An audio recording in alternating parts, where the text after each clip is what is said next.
I'm Kathy Mulgrew with Spencer Consulting, and we provide innovative real estate, facility, and workplace strategies across the country. My team and I have had the privilege of being involved with SRS and their leadership team on the development of this project over the last year and a half. So my team and I have had the privilege of working with SRS on the development of this project, which is 100,000 square feet, 4 stories at 121 in Alma in McKinney. And we started moving associates in on July 20th. With us today are 2 executive leaders from SRS. First, Eric Jacobson. He is EVP and Chief Human Resource Officer. And this is the second time that I've had the privilege of working with Eric as a client. So feel very fortunate about that. And then secondly, Dave Brower is the SVP and Chief Marketing Officer, responsible for the overarching company branding and marketing. Next is Gensler, who provided the architecture and design for the facility. And from Gensler, we have Justin Bashaw, Design Director, as well as Jordan Nash, Technical Director. And then lastly, representing the developer, KDC, is Bill Guthrey. He's an SVP of Land Development and the current president of the North Texas chapter of CoreNet. Behind the scenes, we have Frank Burnett, VP of Marketing for MPS. He and his creative team have developed a video we're about to see. So tell us a little bit more about the design, the development process. Who was involved, how long it took, some of those kind of things. Yeah, well, we were fortunate to be asked to propose for SRS and their team. They had a great representative through Lincoln Property Company. So we were competing for the opportunity, and SRS had many options in other cities as well. And they did a great job as a group of executives, keeping the process competitive, and even determining, do we want to be in McKinney or Allen? What's the best place for our people?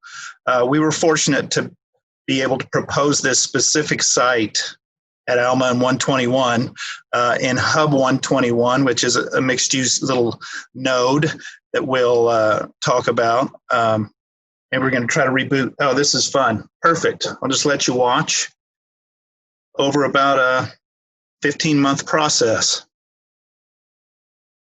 Panels are tilted, 4 stories. You'll learn this is kind of inward facing. There's a 2-story parking garage. And the panels being painted, glass going in, grass. Very fun time lapse. But the process, again, we were fortunate to make the short list and worked with Gensler to do some initial concept planning. But as a true build-to-suit process, SRS, wanted to start from scratch and figure out from the inside out how they wanted to function. So that we competed the architectural engineering services, and Gensler and team won that process. And then we proceeded through site planning, several iterations, and ultimately competing the general contracting too. Adolphson and Peterson won that. So SRS really was able to get all the benefits of a true build-to-suit custom process and then compete it most aggressively in the marketplace. Great. Thank you, Bill.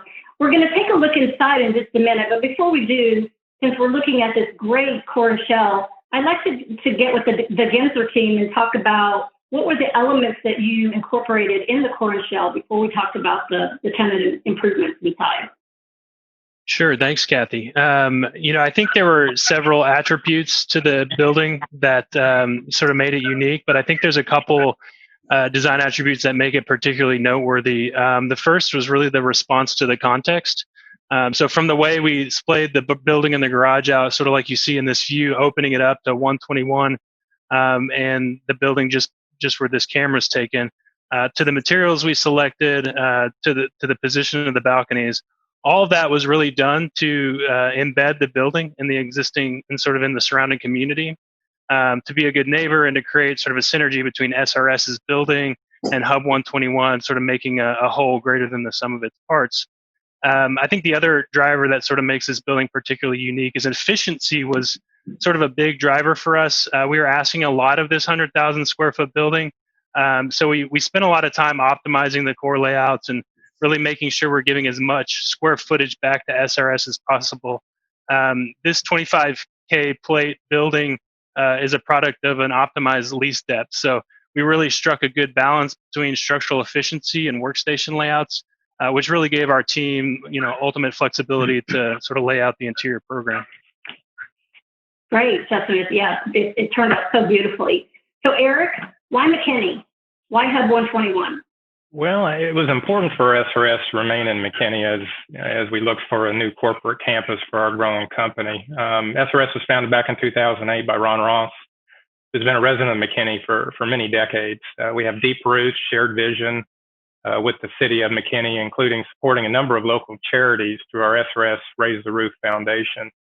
Through our foundations, we're big supporters of CASA of Collin County, Samaritan Inn, Community Food Pantry of McKinney, and One Heart McKinney.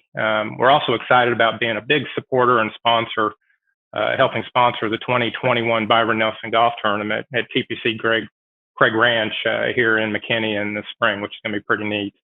Hub 121 was a development that was a perfect location for our new campus with the close proximity to restaurants, hotels, entertainment. The walkability of the development is exactly what we were looking for to meet the needs of our employees. The innovative design and the strategy of Hub 121 fits well with the company culture and mission of making money, having fun, and giving back. Not to mention the fact that our new corporate campus is just literally about a mile up the road from where we previously officed, which our employees greatly appreciated us staying in the local area. Good. Thank you, Eric. Well, Frank, you ready? Let's take a look inside.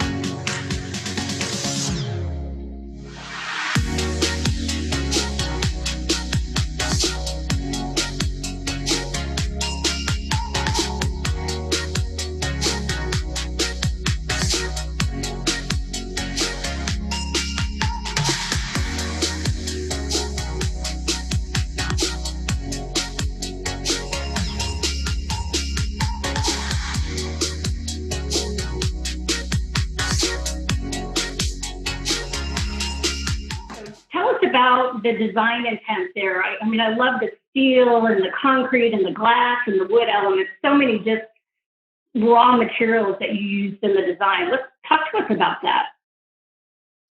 Absolutely. Thanks, Kathy.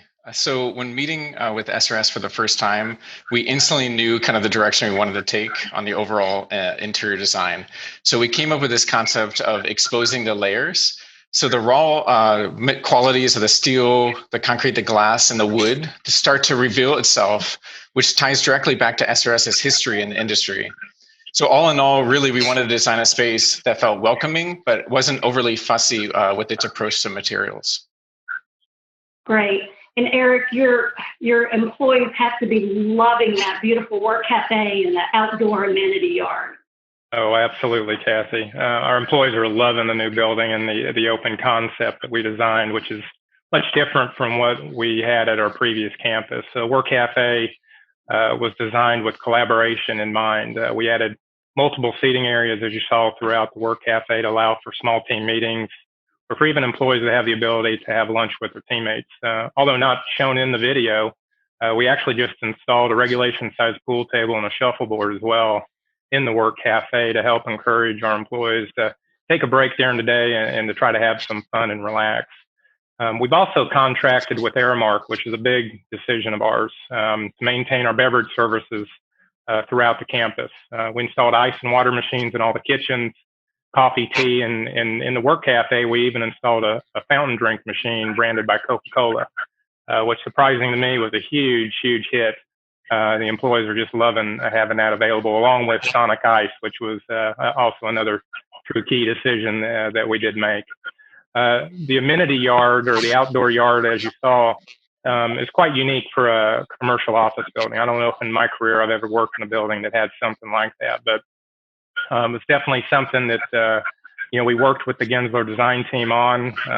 When we sat down with Jordan, FIBA, and Scott and team, I mean, really our vision was to create an outdoor amenity area that was similar to a high-end single-family residential home that you would find in a North Dallas, Plano, McKinney, or even Frisco, in order to provide our team with a place to socialize and enjoy the outdoor area, when it's not too hot here in Texas. Our design requirements for the amenity yard included, a large covered patio with multiple seating, fully functioning outdoor grill, which I think you saw in the video.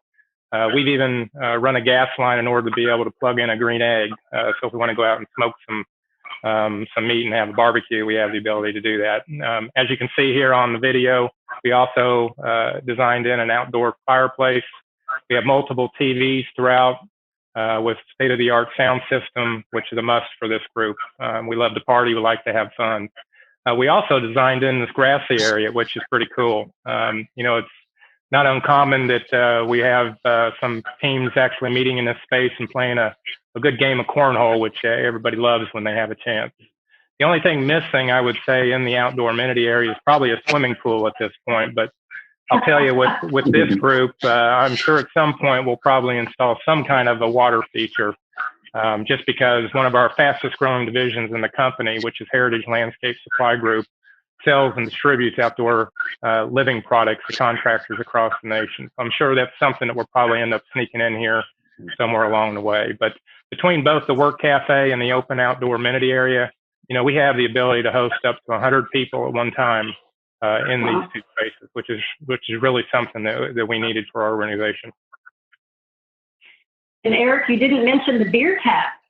Well, I was trying to stay silent about that because that's not normal in professional environment. Yeah, but like our mission statement says, make money, have fun, and give back. We definitely know how to make fun. To Kathy's point, we actually have a beer tap that's installed in the work cafe. I do have a lock on it, and I've got the key to make sure that none of it disappears during the day. But yeah, we do like to let our hair down and have fun when the time allows. That's great. You're the coolest HR person I've met. There you go. Isn't he? Absolutely. Okay, Frank, let's go to the next piece.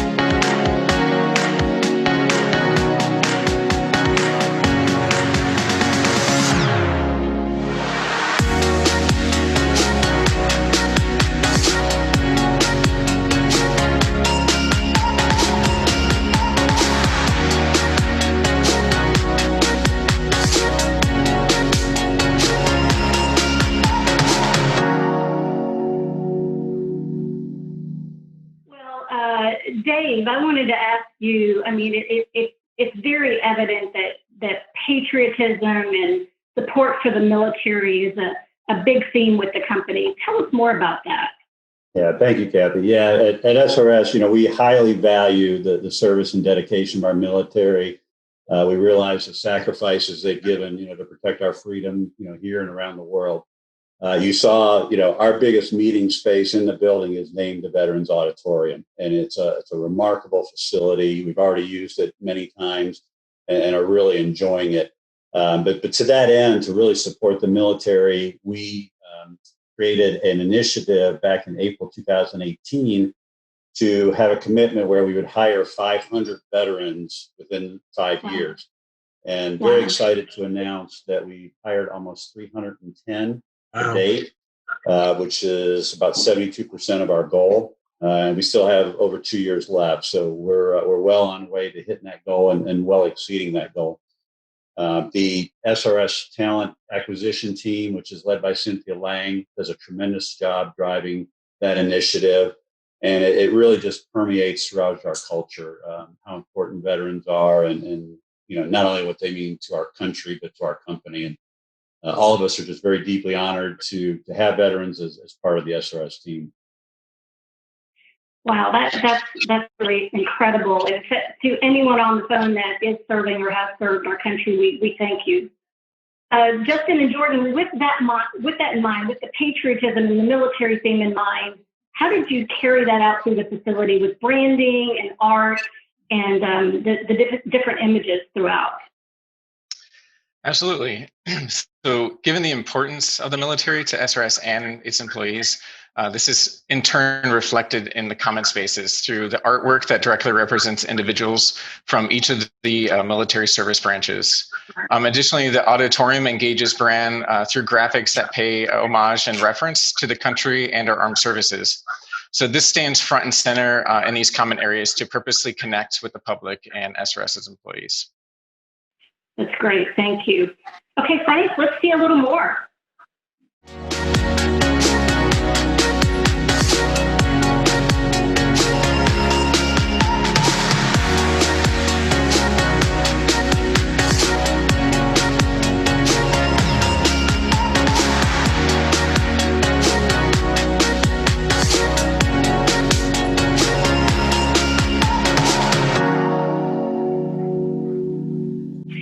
Yeah, this is a great place to pause because it shows again just the foundation of patriotism with the flags and so forth. But Eric had mentioned earlier the Raise the Roof Foundation. So Dave, I would love for you to tell us more about that and what the meaning behind it is and what is its purpose. Absolutely, yeah. So giving back is a key part of our culture at SRS, and it's part of our mission statement. Make money, have fun, and give back. And SRS has long believed that, we not only grow by investing in our business, but also the people in the communities where we are located. And we're in 44 states around the country. But the Raise the Roof Foundation was created back in 2012, and it was a way to formalize our commitment to giving back to those communities. It is a 501c3 public charity that raises money from SRS employees, customers, suppliers, and other key supporters. SRS is a company. We also donate a portion of our earnings to the Raise the Roof Foundation. And these funds are used to support really three main mission pillars. One is helping veterans and their families. Also, number two is providing disaster relief assistance for hurricanes and fires and things of that nature. And then finally is addressing community needs in the communities where we serve, and especially focused on children and families in crisis. During the past 8 years, we've raised and distributed over $5 million to more than 30 different agencies whose programs align, with those mission pillars that I mentioned. Also very important to note that 100% of the money that we raise goes to these organizations. So there's no admin costs that are associated at all with the Raise the Roof Foundation. Those were all subsidized by SRS. So we're very committed to preserving that legacy that we started 8 years ago, continuing to give back and growing our philanthropy as we go forward. Wow, Dave, $5 million. That's an incredible accomplishment. So Gensler team, make money, have fun, and give back. So you knew that from day one when you sat down with the SRS team. Tell me how you incorporated that visually throughout the facility. Yeah, so I think as we mentioned sort of at the top of the call, this is very much a flexible and efficient floor plate. So in many ways, it's a machine for business. But I think as Eric mentioned earlier in the call, SRS likes to party and likes to have fun. So from the beginning, amenity was important for SRS. So on the outside of the building, what that looked like is what we took advantage of the outdoor space. So Eric talked to you a little bit about that amenity yard, which he spoke to very well, but we've also added sort of 2 balcony spaces that overlook Hub 121 to take full acoustical advantage of that future concert venue they have planned for that area. And I think the great part about these outdoor spaces is that they're flexible and therefore multimodal, so they can be used for both work and play. giving people the opportunity for a change of scenery. Jordan, maybe you can talk a little bit about what this means for the interior. Yeah, absolutely. And as you noted, each element of their mission statement was greatly important to the overall interior design as well. Our main goal really was to design a space that's functionality enhance SRS's day-to-day operation. So we really accomplished that by providing a great mix of conference, huddle, and flexible spaces throughout the entire building. Integrated in that balance, though, I will say, are these moments of interconnection, or the having fun component of the mission through the public-facing work cafe, outdoor patio, and level 4 balconies, all of which give that great healthy balance of work and play. I will say, in addition to this, SRS strives on its community impact, as Dave mentioned. So we wanted to make sure that the Raise the Roof Foundation was properly highlighted in their space. So tying the building's orientation, we knew the lobby and the amenities wanted to orient itself towards Hub 121. So with that connection and interactive technology in the lobby, SRS employees and guests can learn more about their community efforts and what they're doing on the Raise the Roof Foundation. Great, thank you guys. Well, friends, let's take a little look at more of the building.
So Eric, first of all, I love the open areas. I just think they're so nicely laid out. And I understand that you work very closely with GL Seaman on the furniture design and selection. Can you talk to us about that process? Absolutely, that's correct, Kathy. Our vision for the typical floor plan included designing an open concept with as many common areas as we could build into the space without eating up too much of our floor plan to meet our occupancy needs. In addition, and again, our prior office building, we only had 5 meeting spaces that we all fought over. So when we were going through our visioning sessions early on in the project with Gensler, one of the decisions that was made is to try to fit as many conference meeting rooms, huddle rooms, focus rooms in the space as we could possibly get. All total, we have 36 conference meeting and huddle rooms that we've incorporated throughout the space. In addition, as you saw in the prior video, we also have a 1,900 square foot training facility, which we can fit, up to 150 people. What's cool about that room is the walls actually retract to where we can break that 1,900 square feet up into 3 separate meeting rooms if we so choose. It's also got full audio visual capability to be able to facilitate training remote and over Skype. The auditorium that we saw, the Veterans Auditorium, that particular space is 2,900 square feet. Again, we can fit over 100 people in that particular space as well. In working with GL Seaman, we also made a decision early on to go with 6-foot by 7-foot workstations throughout. What we decided to do is to stick with one size workstation versus going with variations like you normally see in an office setting. We wanted everybody to have the same consistent workstation, so we didn't have anybody feeling as though they were left out. We also added the sit-stand functionality on all the workstations. I have to admit, when I saw the bill for this additional feature, I second-guessed our decision, but I can tell you that this is one of the best design decisions we made as it relates to a furniture solution for the space. I get people to stop me all the time telling me how much they appreciate the fact that we went over and above to make sure that they had a workstation that gave them the optionality to be able to raise and lower the workstation throughout the day. So anybody, I think, that's going to be looking at designing an open concept work environment, I'd highly recommend looking at that and spending your money on that particular functionality. But so far, the employees are loving the new facility. I mean, it's just tremendous, the feedback we've gotten. And I've said this before, and I've seen it before. The morale of the company took a huge leap just at move-in. You can see people have a skip in their step. They enjoy coming into work, and we've really accomplished, I think, what we set out to as it relates to the actual design of the building. Yeah, I mean, 5 conference rooms, from 5 conference rooms to 36. That's a huge jump. And yeah, the space does lay out just so beautifully. And to your point, Eric, spending a little extra money has produced itself tenfold with your employees. So yeah, great job on that. Dave, talk to us a little bit about the technology that you've incorporated. I understand it's really a state-of-the-art facility, technology-wise. Yeah, and this was really key to when we were designing the facility. You know, innovation is one of the key drivers for our success. So, you know, as we look at how can we develop new technologies for our customers, our suppliers, and our internal team, we wanted to make sure we built in all those options in the design of the building. So we have a number of leading edge technologies. You saw in the video our innovation lab that's partnered with our marketing team. So we have a great opportunity there with interactive collaboration screens that help us accelerate any technology initiative we have. We test ideas, we provide insights to the future technologies that we're looking at. And it's really like an incubation lab, if you will, where we can look at new things and test them before we roll them out to the market.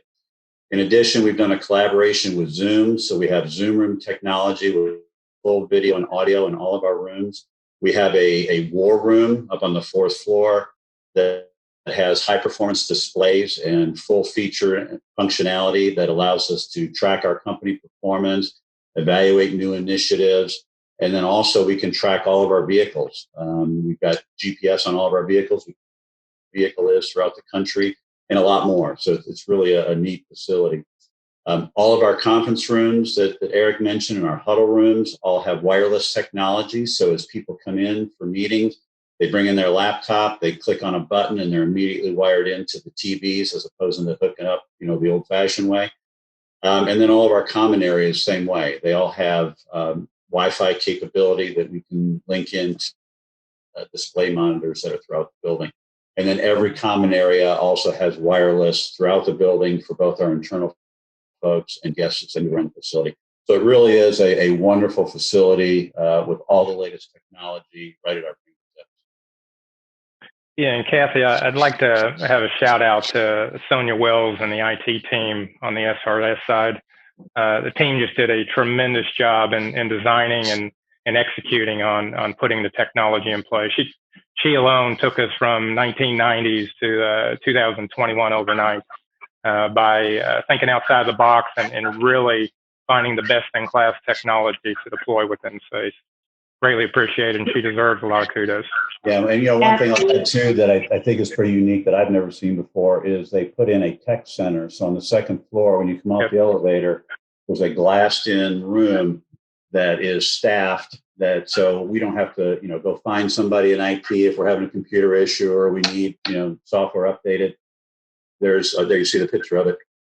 We can go right in there. There's somebody there. They help us right away, and it's just it's a great way for our team to get the latest, you know, updates and fixes for their technology.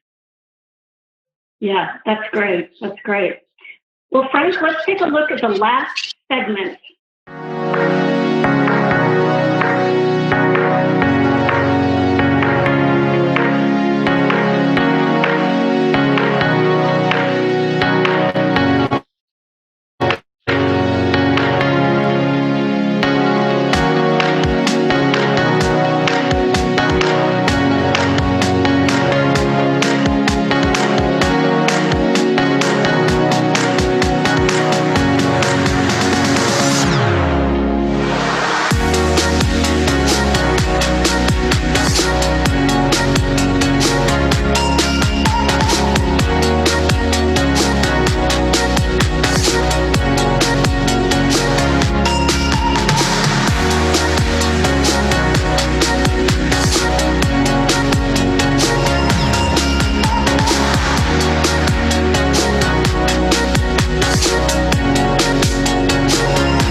wonderful. Well, I, for one, would be in that outdoor space with my bottle of wine, my glass of wine every afternoon. Eric, why don't you tell us what the key elements were in this executive area as you thought through this development process? Yeah, so first and foremost, it was important to the executive team. We were designing the executive area that we made the space inviting to all employees. The last thing we wanted to do was design a space that made employees feel like they were not welcome or they could not come by and visit or even utilize any of the fourth floor. We purposely designed in several collaboration areas on the fourth floor. As you see, the two balconies alone actually added around 1,400 square feet of outdoor space. The main balcony you saw there actually is accessible from the employee lounge or the kitchen, so they have the ability to be able to utilize that. We also built out the state-of-the-art war room that you saw that Dave mentioned previously. As you saw, the war room has a full audio-visual or audio-video conferencing capabilities. We got that TV wall to where we can have either multiple screens up at once, or we can just have one massive screen to be able to watch the football game or Final Four. So I guarantee we'll probably be in there doing that for sure. One thing to keep in mind, and I want to make sure everybody understands, when we were designing the war room, we did not design the war room for just the executive team. We have a tremendous amount of investment made on the technology in there. It was made very well known, and we made sure that all employees know that they have the ability to be able to use that room at any time and to be able to leverage that technology to be able to build strategy and execute on that strategy to help take us to meet our goal of hitting $10 billion in revenue here within the next 5 years. So again, the fourth floor has just been really a tremendous asset to us. Lastly, you saw the boardroom that was also designed off of that balcony. We actually named the boardroom after our founder and chairman of the board, Ronald R. Ross. In that boardroom, we can sit approximately 22 people around this massive table. And as you can see on the right-hand side there, we have bench seating that can also accommodate up to 10 guests. I can tell you just in the 6 to 8 weeks that we've been in the space, the boardroom has probably been the most used room up to this point. Of course, we just finished our budget process, so we had the ability to be able to leverage that room to be able to get a setup for 2021 fiscal year. So we are really excited about how the fourth floor turned out, and we have definitely met our goal of opening that space up to all. It's not unusual for people to be just walking around the executive area, which is exactly what Dan Tinker and the executive team wanted to happen. Yeah, and Eric, I know we're showing a picture of the boardroom right now, but I honestly don't think it really does it justice. Just the details and the wood features on the ceiling and the wood around the room is just gorgeous. Not to mention so functional and practical. And to overlook the outdoor patio space is just a huge plus and a huge bonus. So beautiful, beautiful design. So while we're there, Kathy, real quick, it's fun to look out this window, and we'll see it in a second. Yeah. The neighborhood that they're in and that they chose, and right there you're seeing some new apartments, and just how inward looking and cool this 20-acre Hub 121 node is, and how inviting some of the views are and the outdoor spaces. Yeah, Bill, we have a couple of graphics from the Hub 121 development. Frank, let's show those and let Bill tell us more about the overarching development. Yes. It's going to be, there's a lot of construction going on right now. There's a lot of dirt being moved right now, but it's going to be a really cool project when it's all done. And Eric's just telling me now, 16 months later, how important McKinney was. Had I known, might not have had to compete so hard, but it's super cool. Here, if we can tell, you're looking at Craig Ranch. The golf course is just a little off to the left. You see Hub 121, 20 acres. We're going to see a zoom in just a second, but this just puts Alma and 121 in perspective. And SRS's old location is just off the graphic here at Lake Forest. So they were just up 121, a little off to the east. But a lot happening here between the toll road and 75 Central. And so McKinney did a good job. We'll pause there if we may. About 8 years ago, designating Craig Ranch as McKinney Corporate Center. We are fortunate to have done independent financial just off to the left there in the graphic we're about to see again. And that was the building on top of which the camera was mounted for SRS's webcam. If we can get back to site plan. SRS, you'll see the KDC, they're right on the hard corner, 4-acre, very efficient site, and a 2-story, 300-car park garage. But what Gensler did, and I might let Eric and Dave chime in too, in terms of the orientation of the building and the neighborhood, that they're really anchoring on the hard corner. Yeah, absolutely. I mean, obviously location was perfect for our particular office building, but what was exciting about the development as we saw the drawings was the entertainment venue that you're building, along with all the retail. And like I said earlier, the walkability was definitely key. I know the team's excited about having Jersey Mike's and other restaurants that are literally within walking distance of the building, but the location couldn't be any perfect. Well, and I wish we could lay claim to Hub 121, but Shane Jordan is a developer. We ended up buying 4 acres from him, but it's this vision of apartments to the north, retail, or kind of those teal little footprints, a nice grove of trees, green belt, and the next couple images will put the neighborhood in perspective. If we could go to those. But there's going to be a really cool outdoor, that's a perfect spot. You can see the grove of trees. There's going to be an outdoor entertainment pavilion kind of proximate to those trees, and very walkable, very cool design. Office there in the foreground over retail, and then restaurants and retail back in that little grove. And the way SRS at 4 stories relates to and kind of gets some really cool perspectives down to this grove of trees and this node is just a whole lot of fun. Call it horizontal mixed use and extremely walkable. Is there another graphic there? There might be. There you go. You can just see how inviting that would be. And a company you've gotten a glimpse of, and we've been fortunate to experience it for 18 months, what a special company SRS is and how employee focused they are. And you can imagine how much energy that crew is going to add to, this very public space. It's a wonderful marriage and combination. And I think when you look at what SRS did, and really, I think the future of office, call it for very open, some breathing room, controlling your own environment, maybe in this post-COVID timeframe. They're very creative and innovative, but I think it speaks very well to what could well be a glimpse of what a lot of other companies are going to be doing looking forward. How do we want to office? Where do we want to office? How do we design an efficient building?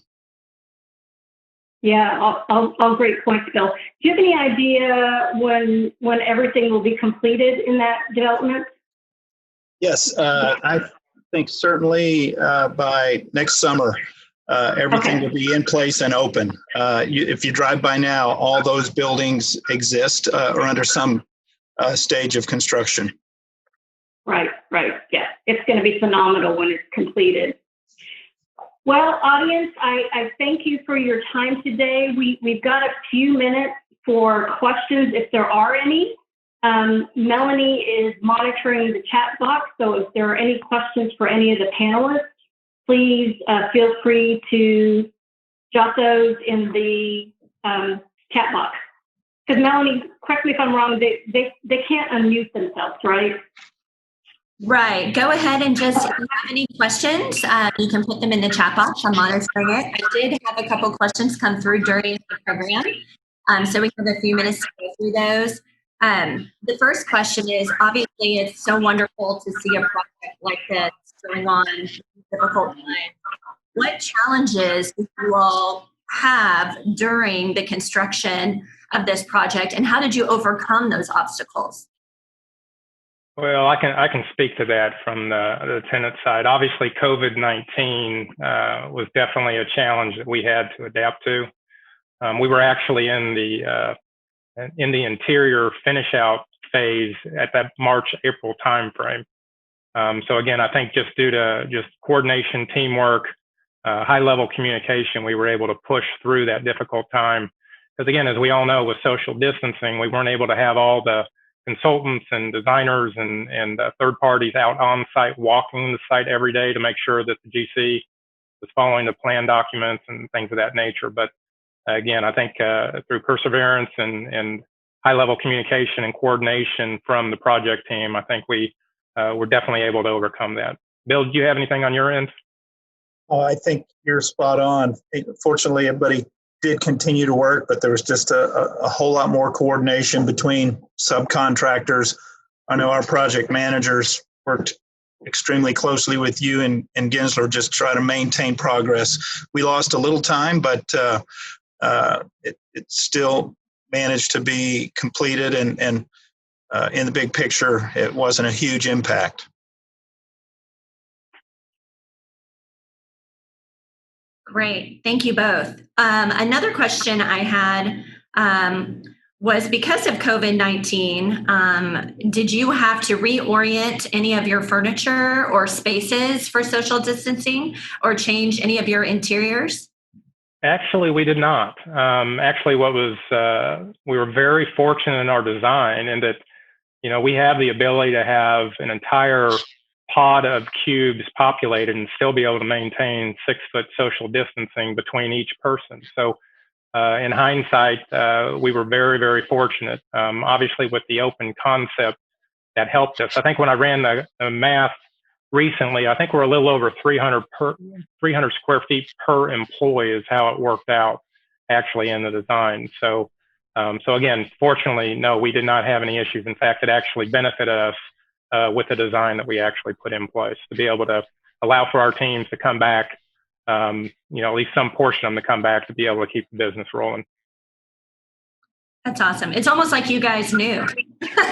Yeah, I'd love to say I'm clairvoyant, but you know, we didn't know this was going to happen. I don't think anybody did. But again, I think just knowing that we were going to have that open concept, and quite frankly, and many on the call probably understand this, is we were very fortunate to have a CEO that was very visionary and that wasn't trying to squeeze every bit of square footage out of the space. I mean, we went into this trying to design a space that was going to not only accommodate our current headcount, but also allow for us to expand and grow much, much larger than we are today. So again, hats off to Dan Tinker, our CEO, for his leadership and vision, again, to give us that ability to be able to design such an open concept and also expansive space to be able to work through this. So we were very fortunate.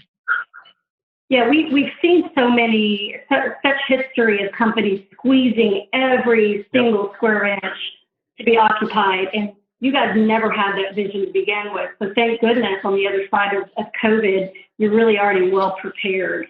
So all the collaboration areas and the outdoor areas and all those things will really be so helpful in that environment. Absolutely. And as Kathy, as you know, on our last project, I think we were trying to do a high density floor plan of under 200 square foot per employee, and it just did not prove out to be what it is that, you know, or what, at least being efficient and everything. So that was a lesson learned, obviously, that we've learned historically that we were not going to repeat again, for sure. Great. I received another question. Everyone is interested to hear about your further growth or expansion of SRS. What are your plans for the future? Well, our future is bright. You know, as I indicated, SRS was created in 2008. Actually, we took a company out of bankruptcy out of Florida, which consisted of approximately 12 branches that were losing money. Today, we're well over $4 billion in revenue. I think we're over 325 sites throughout the nation. We stood up a brand new division called Heritage Landscape Supply, which is a landscape irrigation distribution back in in early 2019. We're already the third largest landscape distributor in the space, and we're continuing to grow. I think in the last probably even post-COVID, if you can say we're in post-COVID, in the last 90 days, we're definitely have a huge pipeline of M&A that's lined up. I think we've closed approximately 7 actual new deals where we've actually merged or purchased other roofing and landscape distributors. We have another 3 to 4 in the pipeline that we're hoping to be able to get closed here within the next 30 to 60 days. Our goal, as I indicated, is to be a $10 billion organization, within probably the next 4 to 6 years. We're in a hyper growth mode. We've been very, very fortunate in that we were able to make it through COVID without a mark. In fact, we're making record sales and exceeding budget for fiscal year 2020. So it's hats off to the team and all the hard work, all the way down from the leadership team, all the way down to the truck drivers that are actually delivering our products. To give you an idea in terms of headcount currently in our corporate office, right now we have enough space between cubes and offices to accommodate up to 280 of our team members. Right now we have approximately 214 to 15, so we have definitely some room to be able to expand. Of the 100,000 square feet, we only built out 85,000 or 86,000 in this first phase. We have about 15 or so thousand square feet of white space that we still have the ability to be able to expand into as we grow. I believe at full high density floor plan, we should be able to have up to 420, 425 employees working out of this facility at full capacity.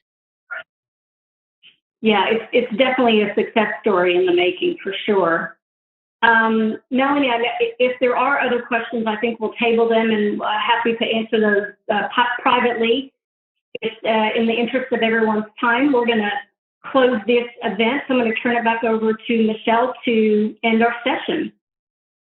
Great. Thank you, Kathy. And thank you, SRS Distribution. That was an amazing tour of your great campus that you have, and what a great location to be in. I think I'm speaking for everyone when I say that I would love to grill out on that back amenity patio with the great weather we're having. So thank you, SRS Distribution, for allowing us to tour your campus today. And thank you to all of our panelists for sharing more information with us on this project.